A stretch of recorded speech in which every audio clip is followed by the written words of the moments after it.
மேஷராசிக்காரர்கள் ஆணாக இருந்தால் பெண்களிடம் மிகவும் கவனமாகவும் எச்சரிக்கையாகவும் இருக்க வேண்டிய காலமாகும்.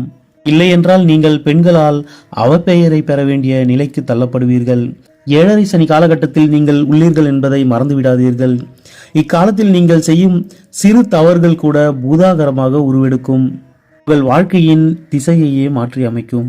குருவின் பார்வை உங்கள் 7ஆம் இடம் பாக்கியஸ்தானம் மற்றும் லாபஸ்தானத்தில் அமைவதாலும் உங்கள் ராசிநாதன் குருவின் பார்வையை பெறுவதாலும் பல நன்மைகள் உங்களுக்கு ஏற்பட போகிறது. லாபங்கள் அதிகரிக்கும். உங்கள் 6ஆம் அதிபதியான புத பகவான் 11ஆம் இடத்தில் இருப்பதால் உங்களுக்கு உங்கள் எதிரிகள் மூலமாகவும் லாபங்கள் கிடைக்கும். கேது பகவான் 5ஆம் இடத்தில் இருப்பதும் ராசி அதிபதி 11ஆம் இடத்தில் ராகுவுடன் ஒரே நட்சத்திரத்தில் பயணிப்பதாலும் மனப்பதட்டம், அமைதியின்மை, தூக்கமின்மை, முடிவெடுப்பதில் தடுமாற்றம் போன்றவை இருந்து கொண்டே இருக்கும்.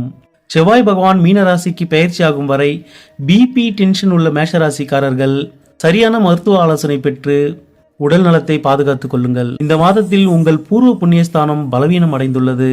உங்களுக்கு 12ஆம் இடமான மீனராசியில் சூரிய பகவான் சஞ்சரிப்பதால் பிள்ளைகள் மூலம் விரயங்கள் ஏற்படும்.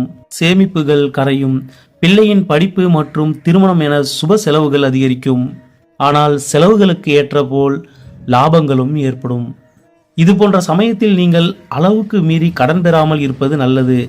இல்லையென்றால் 7.5 சனி முடியும் வரை கடன் பிரச்சனைகளுக்கு ஆளாக நேரிடும். உங்கள் ராசிக்கு 10ஆம் அதிபதியான சனி பகவான் இந்த மாதம் முழுவதும் சூரிய பகவானால் அஸ்தமனம் அடைந்து சஞ்சரிக்கப் போவதால் வேலையில் அதிக அலைச்சலும் அழுத்தமும் இருக்கும். மேலதிகாரிகளை பகைத்து கொள்ளாமல் இருப்பது நல்லது. இந்த மாதத்தில் 24/3/2026 8/4/2026 இந்த 2 தினங்களும் நீங்கள் கவனமாகவும் எச்சரிக்கையாகவும் இருக்க வேண்டிய நாட்களாகும்.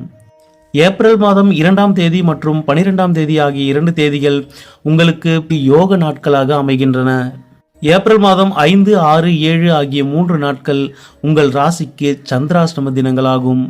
கிரக சஞ்சார நிலையை பொறுத்தவரை உங்கள் ராசிக்கு 3ஆம் வீடான மிதுன ராசியில் குரு பகவான் வக்ர நிவர்த்தி அடைந்து சஞ்சரித்துக் கொண்டிருக்கிறார்.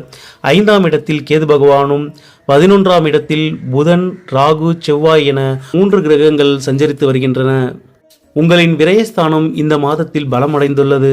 விரயஸ்தானத்தில் உங்கள் குடும்பஸ்தானாதிபதி சுக்கிர பகவான் அமர்ந்து உச்சம் பெற்றுள்ளார். பங்குனி மாதம் 8 தேதிக்கு பிறகு சுக்கிர பகவான் மீன ராசியிலிருந்து மேஷ ராசி